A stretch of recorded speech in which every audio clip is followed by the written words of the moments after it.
Números, capítulo 31.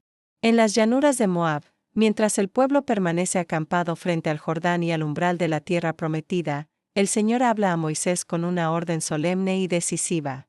No se trata de una instrucción menor, ni de un simple movimiento de campamento. El Señor le manda que tome venganza por Israel contra los madianitas, pues ellos no solo habían sido enemigos externos, sino seductores espirituales, causantes de la caída del pueblo mediante la idolatría y la corrupción que aconteció en Baal-peor. Después de cumplir esta orden, le anuncia Dios, Moisés será reunido con sus padres, insinuando que su misión sobre la tierra se acerca a su final. Moisés transmite el mandato al pueblo, su voz cargada de autoridad y de gravedad: deben movilizar hombres de cada tribu, armados para la guerra, para ir contra Madián y ejecutar la justicia del Señor. No es una campaña de conquista, sino un acto de juicio por el daño espiritual que habían causado. Se eligen 1000 hombres de cada tribu, sumando 12.000 guerreros preparados para la batalla. Con el ejército sale también Faíns, hijo de Eleazar el sacerdote, llevando los objetos sagrados del santuario y las trompetas en sus manos. Su presencia simboliza que no se trata de una guerra movida por orgullo o ambición humana, sino una acción realizada ante Dios y bajo su supervisión sagrada. Israel marcha no solo con armas, sino con la conciencia de estar cumpliendo un mandato divino. La confrontación es firme y directa. Los israelitas combaten contra los madianitas y los vencen, sin dilación ni vacilación.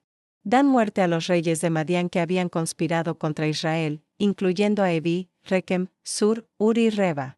Entre los muertos está también Balaam, el adivino que había sido instrumento de intriga y consejo perverso, aquel que, aunque había pronunciado bendiciones sobre Israel, instigó a los madianitas y moabitas a seducir al pueblo hacia la idolatría y el pecado. Su muerte aparece como desenlace justo de sus actos encubiertos.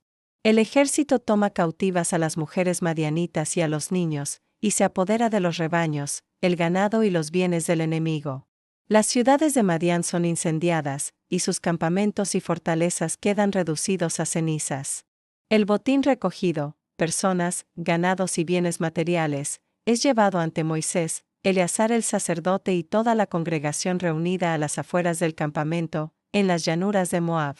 Pero cuando Moisés ve a los capitanes y observa que han traído vivas a las mujeres madianitas, su rostro se llena de indignación.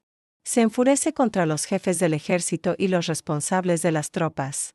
La memoria del pecado reciente se hace presente. Estas mismas mujeres habían sido causa de tropiezo para Israel en Baal-peor, por consejo de Balaam.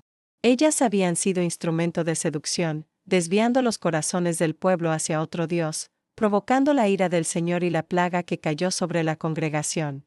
Moisés no ve en ellas simples prisioneras de guerra, sino agentes directas de la corrupción espiritual que casi destruye al pueblo.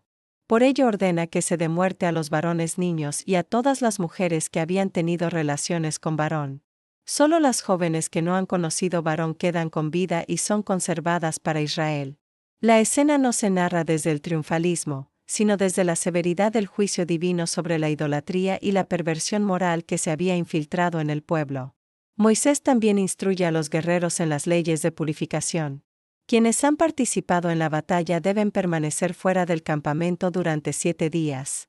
Cualquier persona que haya tocado cadáveres o participado en combate debe purificarse al tercer y al séptimo día, junto con sus prendas, armas y utensilios. La guerra no queda al margen de la santidad, incluso la victoria militar requiere purificación. Israel no celebra los trofeos, sino que se somete al orden ritual que recuerda que la vida y la muerte no pueden tocarse sin reconocimiento sagrado. Eleazar el sacerdote explica las normas más específicas de purificación: todo lo que puede resistir el fuego, oro, plata, bronce, hierro, estaño y plomo, debe pasar por el fuego para quedar purificado, y después ser rociado con el agua de purificación. Todo lo que no puede pasar por el fuego debe ser lavado en agua. El campamento del Señor exige limpieza no solo externa, sino también simbólica, porque la victoria no anula la necesidad de obedecer la ley.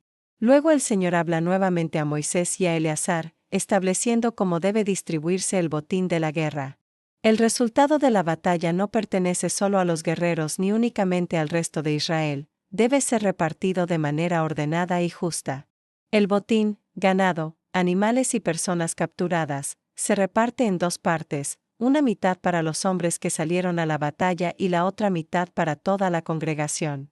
Sin embargo, de la parte asignada a los soldados debe entregarse un tributo al Señor, una de cada 500 cabezas, tanto de personas como de animales, debe darse a Eleazar el sacerdote, en nombre del Señor. De la mitad que corresponde al pueblo, se toma una de cada 50, destinada a los levitas que sirven en el tabernáculo. La guerra, el botín y la riqueza no son fines en sí mismos, aun en ese contexto, todo es reconocido como don sometido a Dios, y parte de ello vuelve a su servicio. La narrativa detalla la magnitud del botín recogido, rebaños inmensos, manadas numerosas, asnos en gran cantidad y un gran número de jóvenes cautivas. Todo ello es contado y organizado con precisión, y el tributo correspondiente es entregado tal como el Señor lo había mandado. La ley no deja espacio para la improvisación ni para el aprovechamiento personal, el orden divino regula incluso los bienes surgidos de la guerra. Más adelante, los jefes militares, los comandantes de millares y de centenas, se acercan a Moisés con una actitud que no es de exigencia, sino de humilde reconocimiento. Declaran que han pasado revista a sus hombres y no falta ninguno. Ningún soldado ha muerto en la batalla. Ante semejante acontecimiento, sienten que no pueden permanecer en silencio ni conservar para sí el beneficio de la victoria. Reconocen que la preservación de cada vida no es obra de su fuerza militar, sino un acto de protección del Señor. Por ello, ofrecen voluntariamente un presente al Señor, objetos de oro, brazaletes, anillos, collares y adornos recogidos del botín. No lo entregan como obligación legal, sino como gesto de gratitud y expiación, para interceder a favor de sus propias almas y reconocer que la victoria y la vida son don divino. Moisés y Eleazar reciben el oro ofrecido y lo llevan al tabernáculo de reunión, como memorial ante el Señor por el pueblo de Israel. El capítulo no concluye exaltando la gloria militar ni el poder armado, sino presentando el botín consagrado como recuerdo permanente de la intervención divina y del juicio que se ha ejecutado. Números 31 no presenta una narración liviana ni cómoda.